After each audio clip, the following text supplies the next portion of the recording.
Okay, in the interest of time, we'll get started, inshallah. Bismillah ar-Rahman ar-Rahim. Alhamdulillahi Rabbil Alameen. Wa salatu wa salam ala ashraf al-anbiya'i wa al-mursaleen nabiyana wa qudwatina Muhammad alayhi afdalu salah wa azka taslim. Allahumma alimna bima yanfa'una wa anfa'na bima alimtana wa zidna ilman ya Rabbil Alameen. So at the end of last week, we were approaching the very end of the first hadith. And we see how rich the first hadith is because we spent several weeks on it. There's just a couple loose ends about the hadith, and then we'll be moving on to the second hadith, inshallah. So when we zoom out and look at the hadith in general, right? إِنَّمَا الْأَعْمَالُ بِالنِّيَّاتِ وَإِنَّمَا لِكُلِّ امْرِئٍ مَا نَوَى. All good deeds are accompanied or caused by intentions, and Allah is going to reward us in the afterlife according to these intentions. So whoever made their migration, or whoever is migrating for the sake of Allah and His Messenger, then that is what they're going to be. They're going to be rewarded as if their migration was truly for Allah and His Messenger. And whoever migrated for some worldly reason, to get a piece of the dunya or to marry somebody, then they are going to be rewarded according to whatever their intention was. When we zoom out and look at the hadith in general, there's a couple worthwhile reflections or lessons to take from it. We touched on one of them last week, which is that intentions are not a black and white matter, right? We can imagine in both scenarios, let's say we have here the migration to Allah and His Messenger, and here the migration to get a piece of the dunya. We can imagine a continuum, right? We can imagine a scenario in which maybe it's this person over here is like 80-20, 80%, for Allah and His Messenger, and 20% because there's some kinds of latent benefits or some indirect benefits that they're going to get from that migration. And similarly over here, it's probably very rare that you find a Muslim that's just like 100%, doing things for the dunya. People are more complicated than that. They have lots of kind of narratives and excuses and things like that. And there might be some kernel of truth in them. They might be doing things 10%, 20% for Allah, but the predominant reason that's driving them is for some sort of worldly gain. And so one thing that we can reflect upon from this hadith is the project of purifying our intentions, right? And it's not necessarily something that's like, oh, I just need to flip the switch, show up to prayer, and then I have my intention. No, it's something that's more subtle than that. And it's something that's a longer road and takes a lot of work to kind of first draw awareness to the reason why you do the things that you do. Most people, talking about society at large, don't pay attention to the reasons why they do things. They don't stop to think, well, I'm doing this for the sake of Allah, or I'm not doing this. Because of our language and our Muslim culture, we have that kind of on our map. So we're a little bit better, but we often don't think about it as much as we should. So the first process is the first step, I should say, is kind of getting it on our map, on our plane of awareness, that all of these things either have intentions or we might be able to have a better intention with them, and then trying to find a way to purify those intentions and make them more for Allah and less for the other things. So how do you do that? That sounds really good, but it sounds really hard. And it is. But there's a couple thought exercises that you could do to kind of isolate or determine or experiment with yourself and see, what's the reason I'm doing this thing? For example, one test you could subject yourself to is, this thing that I'm about to do, would I do this thing if I didn't benefit at all from it. Let's say, for example, I don't know, you do certain things for your spouse, right? You have a certain kind of balance of responsibilities at home. Maybe you do the dishes, maybe you do the laundry, or he does the laundry. Everybody has their own kind of way that they split it up. And some people, the reason why they do things is because they get something in return, right? This is kind of like business model. Now that thing could be material, right? Like it could be like house and shelter, right? Or it could be non-material. It could be praise, right? Maybe when you were a student, you were doing things, you were trying hard in school because you were really enjoyed the praise of your teachers and your parents, right? It's a little bit different from doing it for the sake of Allah and doing it for, being an educated Muslim, and so therefore somebody who is more respectable and more respected in society, and therefore reflecting better upon Islam. So the question would be like, okay, if I'm this student and you take away all the praise that I'm getting, you take away all the either material or non-material benefit, would I still do that thing? And we can probably imagine that for a lot of things, the answer would be no, I wouldn't do that thing because I'm kind of doing it off of the business model, right? Or I should say, I'm doing it off of the dunya business model, where I'm kind of, favors for favors.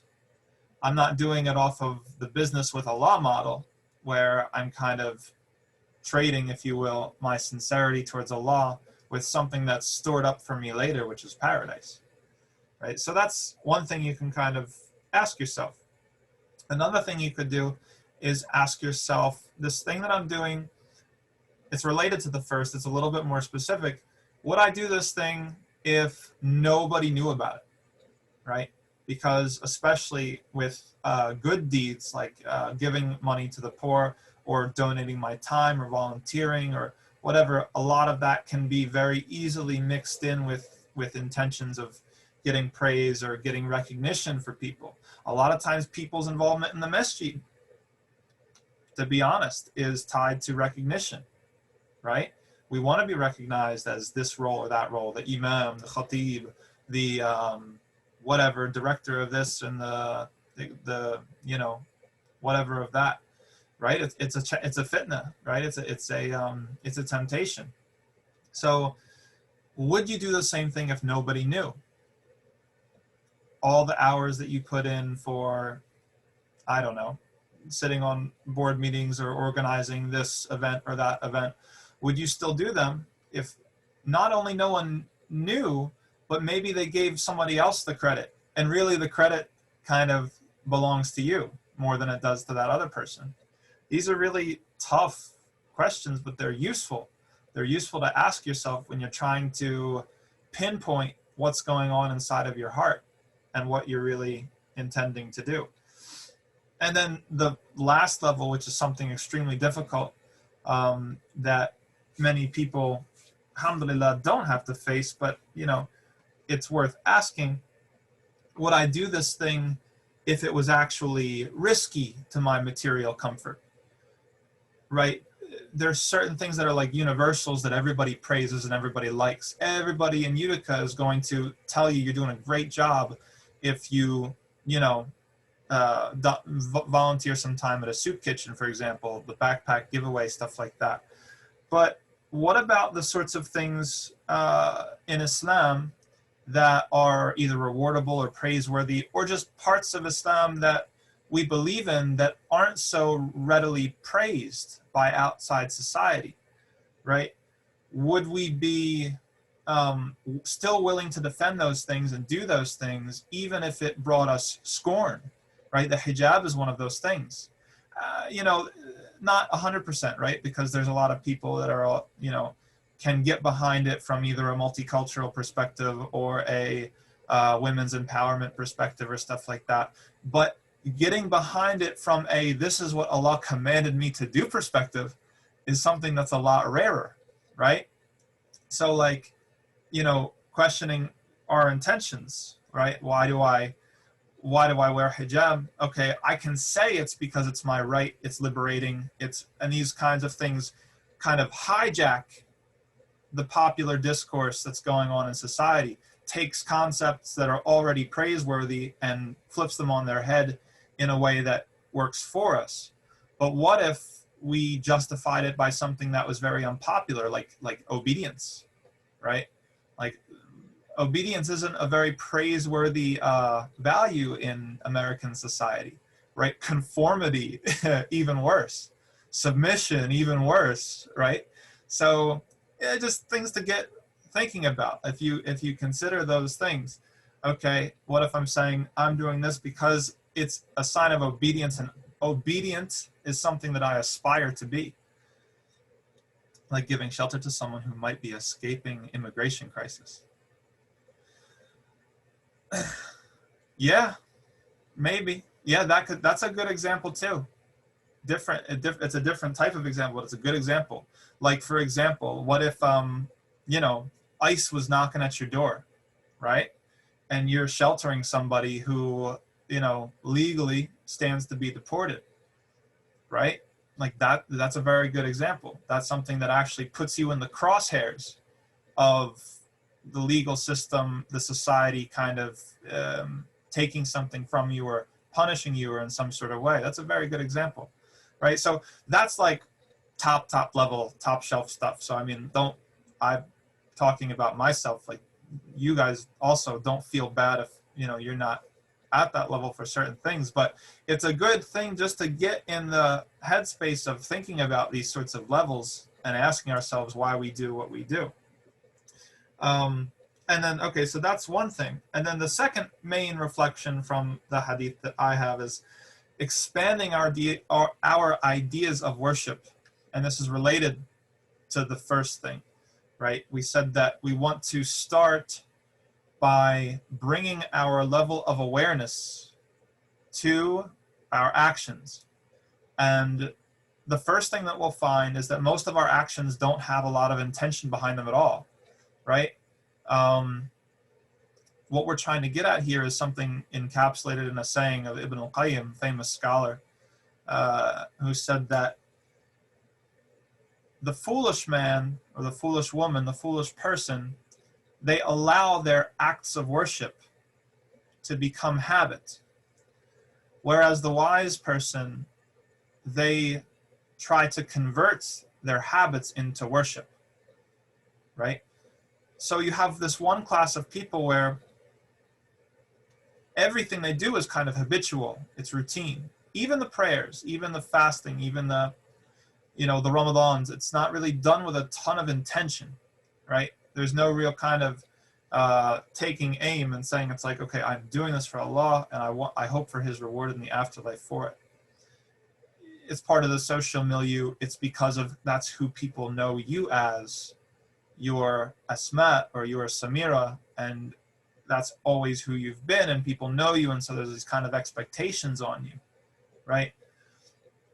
So on one end of the spectrum, we can allow all of these things to become just rote, habit, mechanical, and that's really a tragedy. And so if those things are habitual, without intention, without proper intention, then everything else that you're doing is probably going to be similar, right? When you cook for your kids, or you help them get dressed or tie their shoes, or you iron, maybe you iron your husband's shirt. I don't know if people iron anymore. Whatever it is you do, right? If your worship to Allah subhanahu wa ta'ala doesn't have intention, then those things, of course, min bab al-awla, as we say, probably won't have intention. So what we need to do is the opposite project. We need to rescue our actions, all these things that we spend our days doing, and not benefiting from them in the hereafter, because we're just letting them go by without intention. If we took a second and reclaimed them and rescued them from the realm of habit and rote ritual, then we can turn absolutely everything that we do into worship. those shoes that you tie, the lunches that you pack, the dishes that you wash, the work, if you have a job, the work or the career that you go to, um, even your intimacy with your spouse. There's a specific hadith about that from the Prophet sallallahu alaihi wasallam. Going to sleep, waking up in the morning, stepping outside of your house, every single thing can become worship if we take the time and have the awareness to have a correct intention. So that is something that general reflection from the first hadith. Moving on to the second hadith, try to get through some of it at least today. So this one is narrated by Aisha radiallahu anha, and we will talk more about her soon. She's a very important hadith narrator. She's one of the mukthirun. Mukthirun are the people who narrated many hadith, over 1,000 hadith. There's only 7 of them among all the companions, and Aisha is right there, number 4. And if you want, I can teach you a line of poetry that'll help you remember all of them, in Arabic, of course. So she said that the Prophet ﷺ said, Qala Rasulullah sallallahu alayhi wasallam, I'll just go with the English for the sake of time. An army will raid the Kaaba, and when it reaches a desert land, all of them will be swallowed up by the earth. Aisha then asked the Prophet sallallahu alaihi wasallam, Ya Rasulullah, why all of them? The Prophet sallallahu alaihi wasallam answered, all of them will be swallowed by the earth, but they will be raised for judgment according to their intentions. The hadith is both in Sahih al-Bukhari and Sahih Muslim. There's a lot to talk about in this hadith. The first thing is how we know what we know as people of faith. This hadith has a prophecy from the Prophet Muhammad sallallahu alaihi wasallam, right? So he's predicting an event that's going to happen in the future. Predicting not in the sense of guessing, might be right, might be wrong. No, as people of faith, we believe with certainty that it's going to happen. Something that's strange to a lot of contemporary secular society. And so it bears thinking about, how does anyone get their information about anything? If somebody were to confront you and say, I don't understand how you believe in all this prophecy stuff, all this revelation, it just seems like asatir al-awwaleen, it just seems like these stories and tales from olden times. If we break it down into what are the possible ways that a human being can know about anything, then it actually, there's kind of an organization here that supports us. The first way that you can know about anything is through eyewitness. It's through empirical observation. And a corollary of that is hearing somebody narrate to you or report to you an eyewitness account, right? This is why the hadith scholars were so busy with verifying who met who and who talked to who and who studied it from this one and that one, because they had to verify that these eyewitness reports actually happened. The second way that we can know anything is through logical deduction. You take something you know from experience or something that you observe, and you extrapolate it to come to a conclusion. And then the third way, which is what we believe in and some people don't, is revelation. And prophecy is a subsection of revelation. If you look at how Allah appeals to our reason, because in many of the classes we've talked about Allah appeals consistently and constantly to our reason because He created us with reason. Allah utilizes these two, I don't want to say primary, I would say prerequisites maybe, the empirical way of knowing and the logical deductive way of knowing, in order to point to and lead to accepting revelation. How many times in the Quran does Allah start by calling us to observe the natural world, the trees, the flowers, the food, even animals, the bees and camels and cows and sheep and all of these things, the sky, the mountains, all of these things. And then what does Allah do? Does he just say, so you have to believe? No, he tries to get us to draw a conclusion from those things, a logical conclusion. Look at how these things are magnificent, how there's a degree of complexity in them, how they're so suited to what they are created for, or they're so suited to the activity that they engage in their lives. Won't you take heed, right? So it's all these three types of knowing all exist in how Allah talks to us in the Quran, starting with something empirical, drawing a conclusion from what you observe, and then basically telling you that those two things are both pointing to a recognition of prophecy and revelation as a legitimate source of knowledge. We could spend a lot of time on that, but that's just a side point. I think the rest will have to wait until next class, inshallah. Let's go to the questions, because we had a lot of questions. And historically, I have not given enough time to the questions. Always keep your questions coming, by the way. They're very good questions, and I will get to them eventually. Some of the sisters have requested that I spend more time on issues of marriage, women's rights within marriage, and just pretty much everything about marriage in general. And I think that's a good idea, and that's on a lot of people's minds. So once I exhaust the questions that I've been given, I can start to do a general thing about women's rights in marriage and what marriage should and shouldn't be about from an Islamic perspective, inshallah. As for today, the first question that we have is about women's perfume. The question was asked, when can I wear it? When can I not wear it? What is the deal with women's perfume? We have several hadith of the Prophet Muhammad ﷺ that instructed us or told us that the application of perfume for women is restricted by certain concerns. Okay? So in one hadith, the Prophet Muhammad ﷺ said, if one of you, and he was talking to a group of women, attends the masjid for prayer, then they should do so not having perfumed themselves. That hadith is in Sahih Muslim. In another hadith in Musnad Imam Ahmad and Sunan Abu Dawood, the Prophet Muhammad ﷺ said, don't forbid your women from attending the masjids, but make sure they leave their homes not perfumed.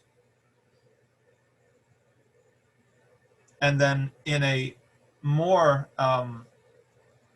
we could say, severe hadith and more specific hadith, which is in the Musnad of Imam Ahmad and in Sunan al-Nasa'i, the Prophet Muhammad ﷺ said that if a woman on purpose, we're talking about intention, right? Purposefully applies perfume to herself and then leaves her home in order to attract attention from men, then the Prophet Muhammad ﷺ had some not so nice words for her, that she is a zania. He said that this is a zania, basically saying that this is a type of fornication, right? And the way that he phrased it, obviously it's not literal fornication, but it's something that is one of the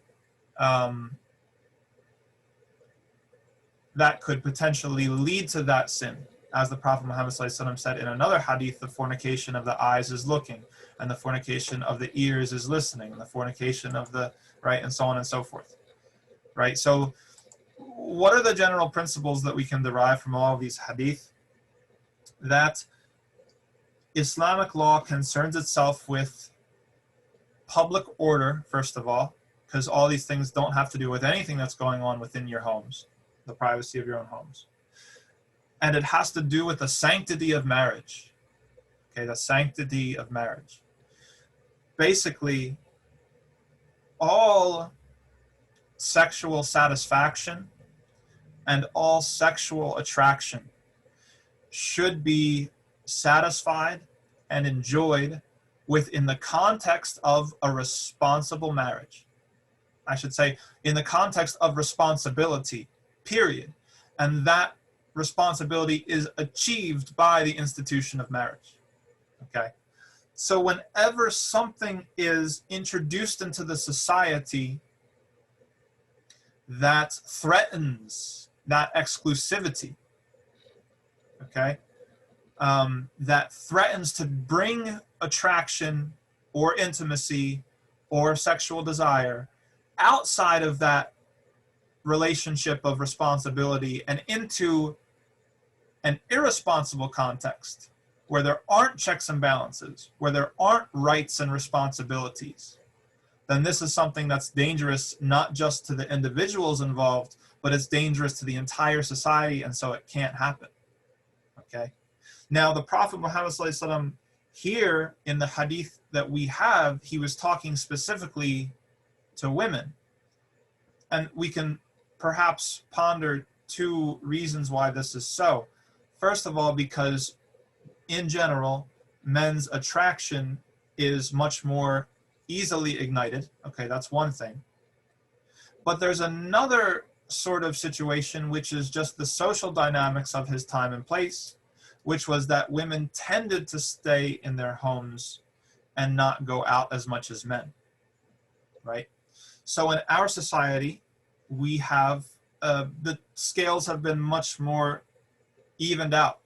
There are easily as much men out with careers and jobs as there are women. Maybe there's even more women, you know. I'm not sure about the latest data, but it wouldn't surprise me, right? So where the attention of the hadith focuses on women, the intent and the purpose behind these things apply to both genders, right? Any sort of thing that's going to introduce these elements of sexual attraction outside of a context of responsibility, which is marriage, is dangerous and should be avoided at all costs, whether it applies to men or women. So most scholars hold that it's not permissible for a woman to perfume herself, to perfume herself and then leave the house, and especially if she's going to be in the other presence of men. Now, there's a lot of things that we could qualify this general instruction with. First of all, we have to define what is perfume, okay? Is perfume anything that smells pleasant? Or is perfume something that just has to, that's sole purpose is to smell nice, right? To smell alluring even, not just to smell nice. Because there might be nice smells that are on your person that aren't alluring and no one would ever think is alluring. If you take a Tic Tac or a breath mint, or you just brush your teeth right before leaving the house, there's probably a minty smell coming from your mouth. Maybe other people are going to smell it. Is this something that falls under perfume so that you can't brush your teeth before you leave the house? From my perspective, that doesn't enter into it. This is a secondary aspect of brushing your teeth or whatever you're doing. It's not a primary aspect, and it's not something that's alluring, right? It's not like you're putting on Chanel or Estee Lauder or something like that. I don't know anything about perfume, right? So there's other things like olive oil or, you know, some sort of creams and things like that that have scents, okay? But they're not perfume, right? You're not putting them on specifically for the smell. You're putting them on for a separate purpose, and furthermore, that smell is not an alluring sort of smell. So those are all things to keep in mind. Okay, I covered that. Let's see.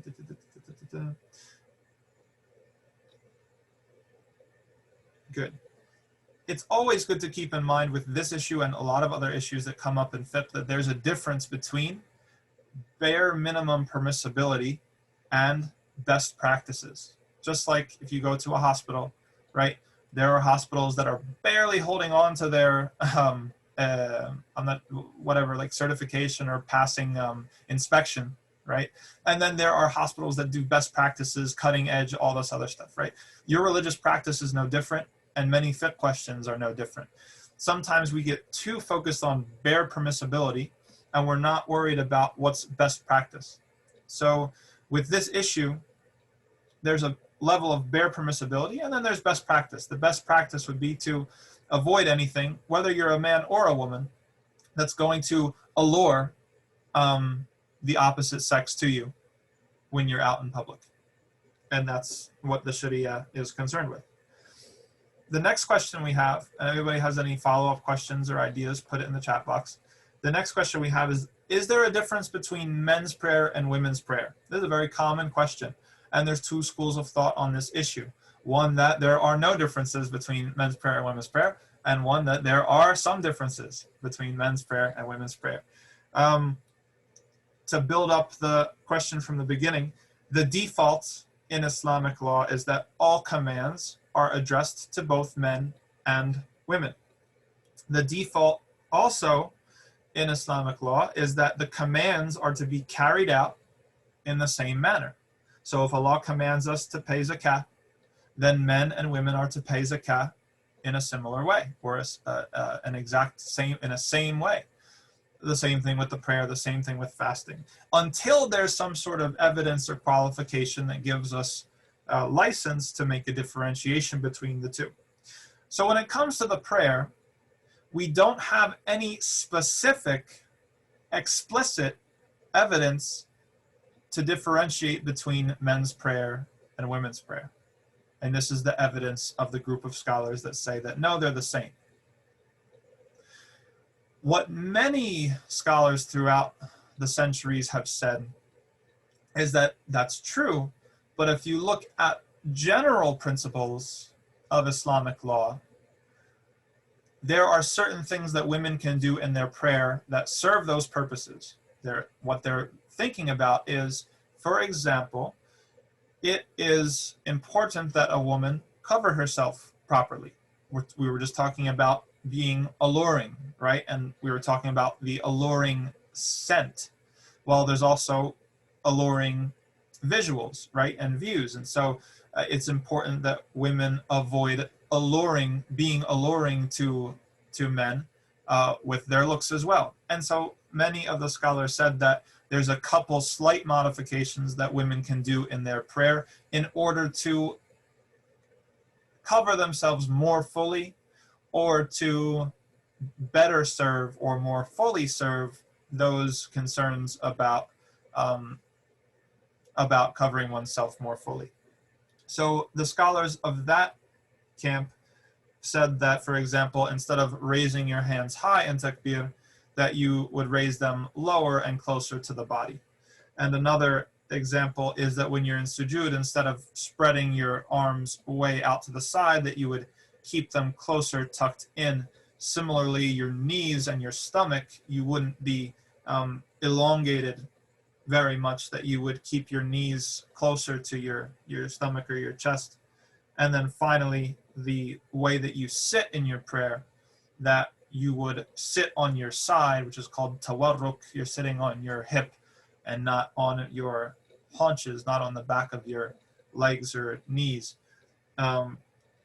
Many scholars, including many of the official positions of the schools of law, take this position that it's better, not that they have to, but that it's better for women to make these slight modifications in their prayer, not because of any specific evidence, but because of general principles in Islamic law, if they're praying in front of men that they're not related to, right? Obviously, these things would not apply if you're in front of just your lady friends, or you're just in front of your husband, or things like this, right? So, but there's also the other camp that says that no, there's no specific explicit evidence for that, and so there's no difference at all. And the stakes for this difference of opinion are not high. Whatever you do and whatever you feel comfortable with is fine. We have 4 minutes left. The next question relates to awrah, to what women's dress and kids dress and what you should cover and what you have to cover. And there's a lot to say about that. I wanted to get through it, but I don't think we're gonna have time. So we will save it for next time, inshallah. Important announcement. And if you ladies are in the WhatsApp group, please make this announcement in the WhatsApp group so that everybody gets the message. This is the last week that our timing of the class does not interfere with one of the prayer times. I have to lead the prayer in the masjid here. So we need to move the time of the class. When I looked at the prayer schedule and how the prayers are shifting earlier in the day, the time that made the most sense to me was 7 p.m. because the Isha time, at least the time that they pray in the masjid, is going to stay for a long time away from that. So we would be able to keep it at 7 p.m. for a long time. So starting next week, this class and all the classes will be starting at 7 p.m. Okay? Same exact, everything else is the same. You can still get, if you missed the video, you can still catch up on YouTube and everything like that. So please forward the message along to your sisters. Does anybody have any other questions at all about something we talked about or something that you wish we had talked about or anything else?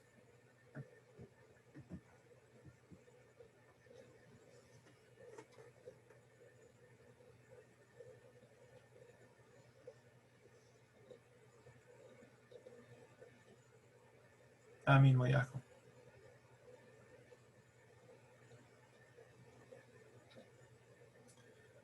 Okay, if that's it then, thank you very much. I appreciate your participation and your attention. And may Allah benefit us by this knowledge and keep us sincere. And may we see it in our good deeds on the Day of Judgment. And inshallah, I will see you next week. Thank you very much. Assalamu alaikum wa rahmatullahi wa barakatuh.